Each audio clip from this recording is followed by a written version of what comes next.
These came out of the Secretary of Defense's office. They were specifically for the military commissions, and they created everything. Rules of procedure, rules of evidence, restrictions on counsel. It was kind of crazy. It was like walking into a third grade class and say, "Okay, class, for fun today, I want you to write the laws for some country," you know. And some of them were just that haphazard and random.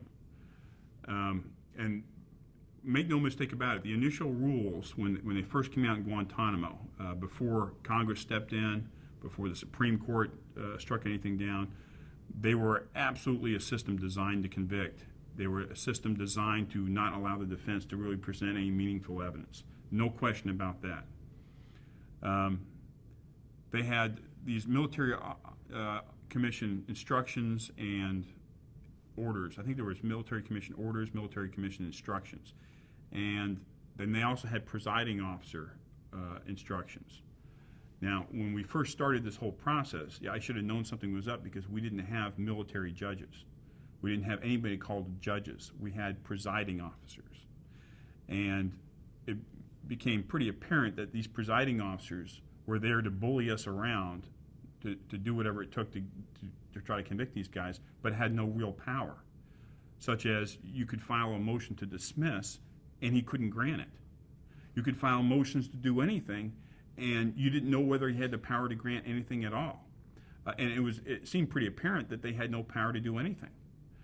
One of the frustrating things for me is you had no idea whether he had the power or not. So we had several conversations with our presiding officer, our judge, a guy named Colonel Chester, we would have a complaint about some issue, and he'd say, file a brief. And I'd say, well, okay, Your Honor, but do you have any power to act on that? I mean, am I filing this brief for nothing? Well, you have to file the brief to find out. Well, I mean, Your Honor, you should know if you have the power to grant that or deny that or not at all. And to kind of quote the movie Zoolander, I feel like I'm taking crazy pills here. You know, a great example of a big issue would be whether his statements that he gave were voluntary. Great question, since they tortured the hell out of Omar.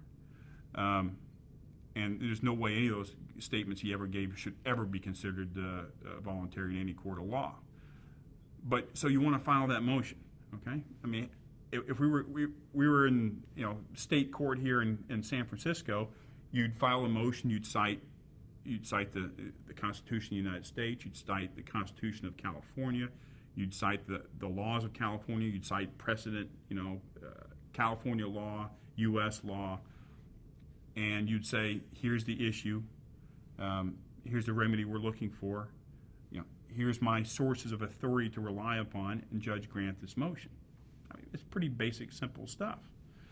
In Guantanamo, you go in there and you say, well, okay, this is wrong, but why? I mean, what source of law do you look at first? Do you look at military cases, constitutional law cases, just federal cases, international law cases? And you quickly realize that since they won't cite any law in what they do, you have no idea. You could be citing Ukrainian law for all the good it would do you. And I mean, and we would cite all kinds of things. Now, the funny thing is, usually when we filed a motion, we never got any answers back on our motions we filed, any briefs we filed.